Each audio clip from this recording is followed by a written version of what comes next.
दोस्तों, स्वागत है आपका। आज हम चर्चा करेंगे एक बहुत ही इम्पॉर्टेंट वैकेंसी के बारे में। जैसा कि आप देख पा रहे हैं, टीचर्स रिक्रूटमेंट की वैकेंसी है और जो स्कूल हैं वो सेंट्रल गवर्नमेंट के स्कूल्स हैं। बहुत अच्छी संख्या में पोस्ट है, आप देख सकते हैं 9193 इतनी सारी पोस्ट्स हैं।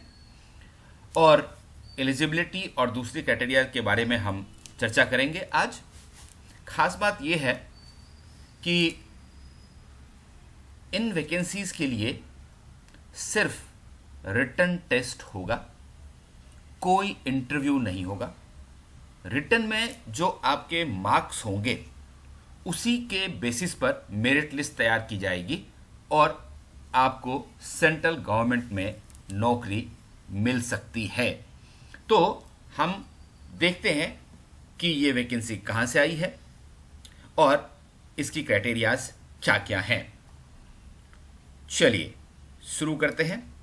ये देखिए, सबसे पहली बात जो बहुत इंपॉर्टेंट है, मैं आपको बता दूं कि 28 जुलाई से इसके लिए फॉर्म भरा जाना शुरू हुआ है और 11/8/2023 को इसका लास्ट डेट है। लास्ट डेट नज़दीक आ रहा है, प्लीज़ ये फॉर्म भर लीजिए। दूसरी बात ये कह रहे हैं कि इसके लिए एग्जामिनेशन 15 अक्टूबर 2023 को लिया जाएगा, तो आपके पास समय है, तैयारी कर सकते हैं। रजिस्ट्रेशन फ़ी और एग्ज़ाम फ़ी के नाम पे ये आपसे 750 रुपये चार्ज कर रहे हैं और एज लिमिट है इसकी 18 साल से 44 साल तक की। और 18 साल से 44 साल के उम्र वाले इस फॉर्म को भर सकते हैं। SC, ST, OBC और फिजिकली हैंडीकैप्ड कैंडिडेट्स के लिए एज में 5 साल की छूट दी गई है। तो अगर कोई कैटेगरी का स्टूडेंट 44 इयर्स का है तो 5 साल उसमें आप जोड़ दीजिए, तो 49 इयर्स तक अगर आपका एज है और आप SC, ST, OBC या PH कैंडिडेट हैं तो आप फॉर्म भर सकते हैं। ये एक खास बात है। अब मैं आपको बताऊं इसके एसेंशियल क्वालिफिकेशन के बारे में, और उससे पहले मैं ये बता दूं कि ये सारा पोस्ट जो 9193 पोस्ट मैंने आपको बताया, ये प्राइमरी टीचर्स के रिक्रूटमेंट के लिए है, जिसे हम PRT या असिस्टेंट टीचर भी कहते हैं। तो ये PRT की वैकेंसी है, 9000 से ज़्यादा पोस्ट है और बहुत ही इम्पॉर्टेंट है। निश्चित रूप से आप इसका PDF देखना चाहेंगे तो हमारा टेलीग्राम ग्रुप ज़रूर ज्वाइन कर लीजिए, और टेलीग्राम ग्रुप का डिस्क्रिप्शन बॉक्स में आपको सबसे ऊपर लिंक मिलेगा, वहाँ ये PDF आपको मिलेगा और डायरेक्ट आप यहाँ से अप्लाई भी कर सकते हैं। अब देखिए, ये प्राइमरी टीचर की पोस्ट है, तो सीनियर सेकेंडरी स्कूल सर्टिफिकेट और इंटरमीडिएट यानी कि +2 होना चाहिए, आपको 10+2 पास होना चाहिए, और इसके साथ ही डिप्लोमा और certificate in BTT basic teachers training, और 2 साल का कम से कम ये डिप्लोमा का कोर्स आपको करना चाहिए। अगर आप डिप्लोमा नहीं है तो कोई बात नहीं है, आपने अगर BLED किया है या फिर B.Ed किया है तो आप एलिजिबल हैं। यानी कि सीनियर सेकेंडरी पास करने के बाद चाहे आपने BTT किया हो, चाहे आपने D.Ed किया हो, चाहे आपने DLED किया हो, या फिर आपने BLED किया हो, या फिर आपने B.Ed किया हो, कोई भी टीचिंग का अगर आपके पास प्रोफेशनल क्वालिफिकेशन है तो आप यहाँ PRT के पोस्ट के लिए एलिजिबल हो जाते हैं। और साथ में ये भी आपको ध्यान रखना है कि आपको जो CTET हम कहते हैं या STET हम कहते हैं, जो स्टेट में होता है, या CTET जो CBSE कंडक्ट करती है, उसका जो पेपर 1 होता है 1 to 5th वाला, उसमें आपको पास होना चाहिए, क्योंकि ये बहुत ज़रूरी क्वालिफिकेशन है और ये तीनों ही बहुत ज़रूरी क्वालिफिकेशन है। इस बात का ध्यान आप ज़रूर रखें।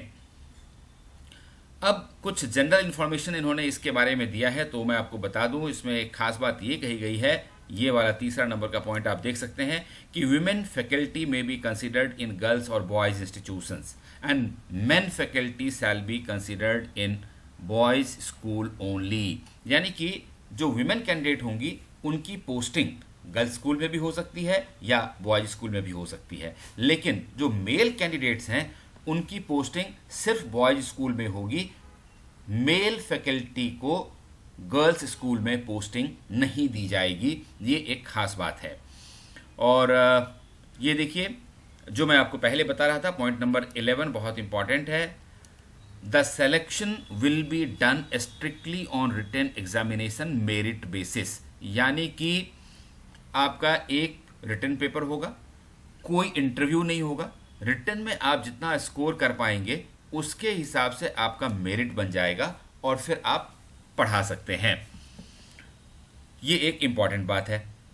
और एक महत्वपूर्ण बात पॉइंट नंबर 13 में कही गई है कि qualification, experience etcetera will be record as on last date of receipt of filled in application, that is 11/8/2003। आपकी क्वालिफिकेशन, आपका एक्सपीरियंस, आपका एज, इन सब चीज़ों की जो काउंटिंग है वो 11/8 को की जाएगी। ये एक इम्पॉर्टेंट बात है, इसका ध्यान सब लोग रखें। अब हम बात कर लेते हैं कि इनका एग्जामिनेशन पैटर्न क्या होगा, जिसकी बात हम बार बार कर रहे हैं। तो ये देखिए, सिंस ये पीआरटी का पोस्ट है, सिलेबस भी मैं आपको बता दूंगा, सिलेबस इन्होंने दिया हुआ है। और यहाँ आपको 100 क्वेश्चन मिलेंगे। 100 क्वेश्चन को सॉल्व करने के लिए आपके पास 90 मिनट्स का समय यानी कि 1.5 घंटे का समय होगा। और आपको मैक्सिमम मार्क्स जो है इसके लिए वो 100 मार्क्स है, यानी कि 100 मार्क्स का पेपर होगा, सिर्फ रिटन होगा, कोई इंटरव्यू नहीं होगा। आपको सिर्फ 10+2 होना ज़रूरी है। अब इसका सिलेबस देख लेते हैं। ये देखिए, PRT test, primary teacher test, English के क्वेश्चन होंगे, जीके जनरल साइंस का क्वेश्चन होगा, जनरल मैथ का क्वेश्चन होगा और एनवायरमेंटल साइंस का क्वेश्चन होगा। और इन सबको मिला करके 100 नंबर का क्वेश्चन आपको पूछा जाएगा। अब देखिए, इसका डिटेल्ड भी इन्होंने सिलेबस दिया हुआ है कि इंग्लिश में हम आपसे क्या पूछेंगे, तो ये सारी चीज़ें पूछेंगे। आप पीडीएफ देख लीजिए टेलीग्राम ग्रुप में, या इस वीडियो को आप आराम से पॉज करके धीरे धीरे देख सकते हैं और पढ़ सकते हैं और उसके हिसाब से आप तैयारी कर सकते हैं। जनरल साइंस का आप देख लीजिए, जनरल साइंस में ये सारी चीज़ें बताई गई हैं कि इतनी सारी चीज़ों के ऊपर आपको ये पूछेंगे, ये आपको सवाल पूछेंगे। तो ये जो टॉपिक्स दिए हुए हैं इसके हिसाब से आपको अपनी तैयारी कर लेनी है। और जनरल मैथ की अगर हम बात करें तो ये देखिए, ये जनरल मैथ की वैकेंसी है। जनरल मैथ के बारे में जो सिलेबस है वो दिया हुआ है, number system, place value, use of symbols and all. ये आप आराम से वीडियो को पॉज करके धीरे धीरे देख सकते हैं और इसके हिसाब से आप अपनी तैयारी भी कर सकते हैं। तो ये सारी चीज़ें इसके बारे में हो गई। अब इन्वायरमेंटल साइंस को देख लीजिए। ये है इन्वायरमेंटल साइंस। जब हम कहते हैं तो ध्यान रखिएगा दोस्तों कि इसमें ये सारी चीज़ें आती हैं, सिविक्स की भी आती हैं और इसके बारे में आपको पूरी जानकारी होनी चाहिए। इसके बाद ये जो कॉमन डिजीज़ है, डिफिशियंसी डिजीज है, ये सारी चीज़ें आपको याद करनी चाहिए। और मैप का लोकेशन आइडेंटिफिकेशन यानी कि ज्योग्राफी का ये बात हो गया। तो सोशल साइंस भी आपको पढ़ना चाहिए क्योंकि 5वीं तक इसको इन्वायरमेंटल साइंस कहते हैं, इसीलिए यहाँ इन्वायरमेंटल साइंस का सिलेबस लिखा गया है। लेकिन सच्चाई ये है कि आपको सोशल साइंस की पढ़ाई भी करनी है। तो ये सिलेबस के बारे में हो गई बात। अब हम बात कर लेते हैं कि वैकेंसीज़ वगैरह कहाँ पे हैं और कितनी है। चूँकि ये सेंट्रल गवर्नमेंट के सरकारी स्कूल्स हैं, इस वजह से इसकी वैकेंसी भी पूरे देश में है। तो मैं आपको अब दिखा दूं कि कहाँ कहाँ पर में वैकेंसी है। ये देखिए, पे स्केल की बात कर लेते हैं। तो ये देखिए, पे स्केल मैट्रिक 6 का है, 35,400 बेसिक पे है और मैक्सिमम इस स्केल में 1,12,400 का पेमेंट मैक्सिमम हो सकता है। ये इसका पे स्केल है। अब देखिए, बिहार में कुल 1385 पोस्ट हैं। तो अगर आप बिहार में रहते हैं तो वहाँ ये फॉर्म भर सकते हैं। ये देखिए, 751 अनरिजर्व्ड कैटेगरी में, 132 ईडब्ल्यूएस कैटेगरी में, 258 ओबीसी कैटेगरी में, 114 एससी एसटी के लिए 106, ओएच के लिए 14 और वीएच के लिए 10। तो कुल 1385 पोस्ट हैं। महाराष्ट्र की बात कर लेते हैं। तो देखिए, महाराष्ट्र में कुल 1344 पोस्ट हैं, जिसमें कि यूआर के लिए 710 पोस्ट है और अदर के लिए भी ये पोस्ट हैं। तेलंगाना की बात करते हैं तो कुल 1271 पोस्ट है यहाँ पर। और ये रिजर्वेशन आप देख सकते हैं, रिजर्वेशन और अनरिजर्व कैटेगरी में कितनी सीटें हैं ये आप आराम से वीडियो में देख लीजिए। आंध्र प्रदेश में पोस्ट हैं तो आंध्र प्रदेश में कुल 1230 पोस्ट हैं, ये देख लीजिए, जिसमें कि यूआर में 610, अनरिजर्व की 610, ईडब्ल्यूएस की 131 और इस तरह से अलग अलग कैटेगरी की पोस्ट हैं। इसके बाद कर्नाटका में पोस्ट है और कर्नाटका में कुल 1249 पोस्ट हैं। तमिलनाडु की बात कर लेते हैं। ये देखिए तमिलनाडु में 1316 पोस्ट हैं, तो आप पीआरटी के लिए फॉर्म भर सकते हैं यहाँ पर में। केरला की बात कर लेते हैं। केरला में 1398 पोस्ट हैं, जिसमें कि यूआर 718 है, ईडब्ल्यूएस 142 है, ओबीसी 278, एससी 121 और एसटी 111, ओएच 17, वीएच 11 की पोस्ट हैं। मैं आपको ये दिखा दूं कि ये जो सारी वैकेंसीज हैं, इसका ओरिजिनल जो वेबसाइट है गवर्नमेंट का, वो मैं आपको दिखा देता हूँ। ये देखिए, national Madrasa board for school education established under a scheme to provide quality education in मदरसाज, government of India.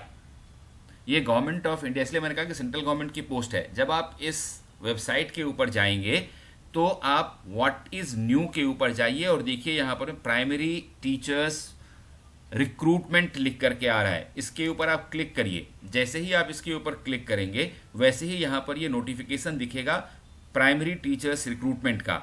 आप इसको यहाँ से डाउनलोड कर सकते हैं, आप इसको यहाँ से देख भी सकते हैं। और ये वही है जो मैंने आपको दिखाया है अभी, ये वाली वैकेंसी है।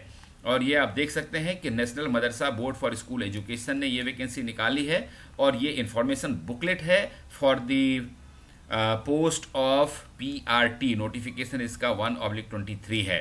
तो दोस्तों आप इस फॉर्म को भरें और अपने रिटन टेस्ट के लिए शुरू करें तैयारी। All the best.